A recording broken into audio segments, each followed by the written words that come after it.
Well, hello and welcome to Grandads Little Railway. So, what do you think? Could that be classed as my first ever running session?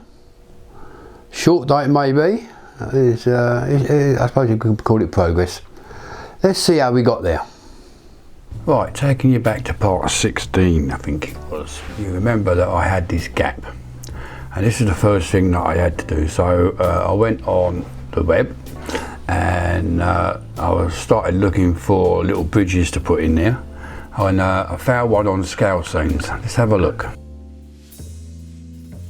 This was the sort of thing I was looking for, so I've downloaded it. I downloaded it in brown brick, and I wasn't going to film it. I was just going to build it and put it on the layout and show you, but I've decided to make this little video because I had to make some slight changes to it. And for the first one I totally mucked it up. I'll show you what I mean. Well, this was my first attempt. What do you think? Personally, I think it's crap. I made a couple of mistakes.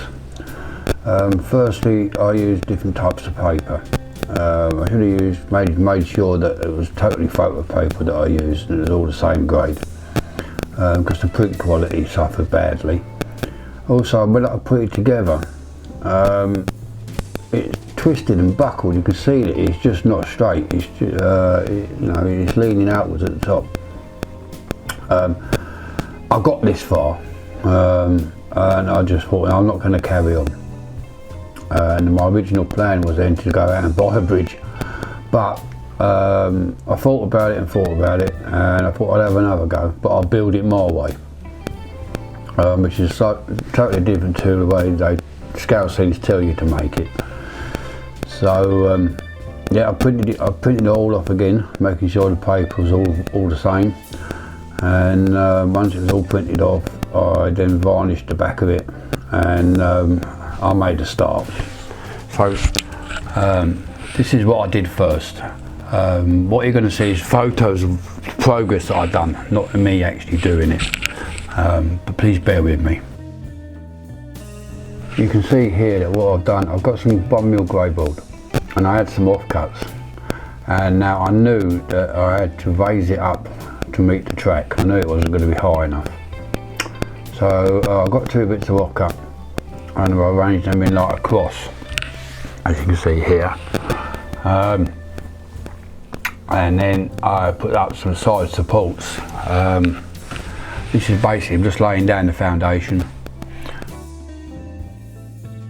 so that when I eventually start gluing the fascias and the top on, they should hopefully be straight. That 1mm grey card on top there is just the right width for the arches to go either side, and you can see that I put some strengthening pieces up down both sides as well. So, as you can see, the both fascias are now glued in place. It's a bit of a tight fit, and hopefully that'll keep them straight and they won't twist and bend and buckle. So that now in this photo you can see that I've started putting on the brick walling, which has wrapped it right the way around, and yeah, I'm quite pleased with this. Right, the tunnel roof is now on, and this is one of the alterations I had to make. I had to extend the length of the tunnel, just to fit in with my scenery really, and that was the only excuse. Really, in reality I guess it's a little bit too wide. It's only got to have a single track going above it, but so there'll be plenty of room. As you can now see that the road bed is now on, where the trains are going to run, and this is now keeping it all firmly together. And it's, though you can't really tell from this image, but when you hold it and feel it, it's starting to feel like quite a good firm structure. As you can see, it's nearly finished, and it's looking a lot better than the first attempt.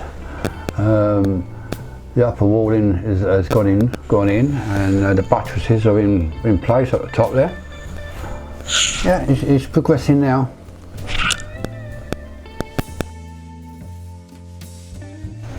Right, the wing walls are now in place. I haven't got the angle quite right. It's supposed to be a bit from the bottom to the top. I mean, it's supposed to be a bit nearer the edges at the top, but I'm going to leave it at that. That's as best as I can get it.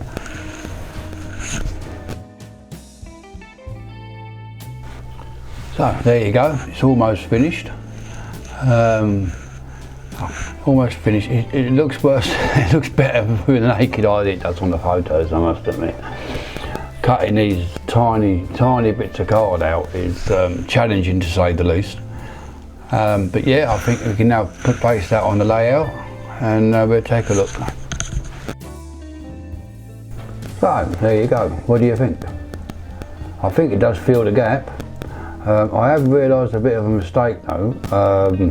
Not as much on the tunnel, but on the track lane. As you can see, that track's laid down now. The track coming out of the station, for some reason, and I can't remember why, I had to raise the track bed by another 3 mil. So there's 2 layers of cook on that side of the line, and coming over the bridge. So you can just see there's 2 pieces there, but I want to bring it down to 1, to a more reasonable level. Hopefully when it's done and it's all ballasted that side, we probably won't notice. That's the hope. That's what I'm hoping for anyway. Right, that's that little bit bridged and done. I'm quite pleased with the result. Before I bring this little video to an end, let me just show you what else I've been doing.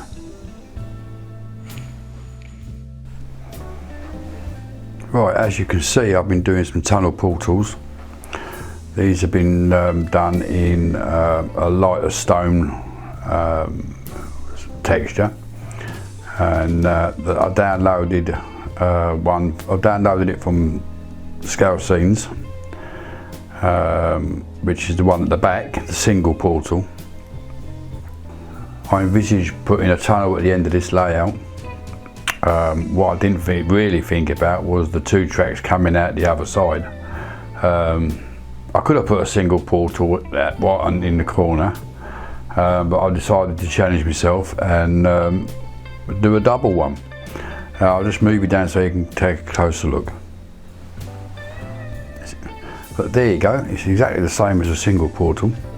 It's just the 2 joined together really.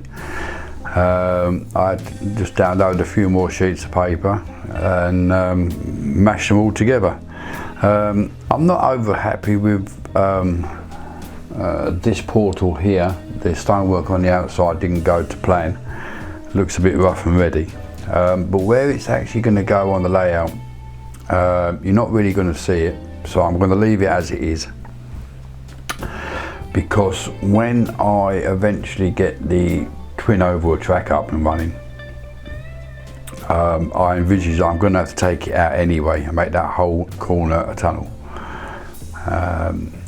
So yeah, this would do for the time being, because I don't know when that next bit's going to happen, and when it does happen, I'm going to have to join the scene on the new board and match it in with this board. So I can see it all being chopped and changed about anyway. But this will do me for now. It's good practice anyway. I'm getting quite used to just taking a model and bashing it into something else. The result, I think, is looking quite good. So what I'm going to do now is I'm going to bring this little video to an end. And in the next video, I'm actually going to start the hillside in this corner, and I'm really looking forward to that now. So till the next video, please like and subscribe, do all the usual stuff, and I'll see you all again very soon. Okay, bye for now.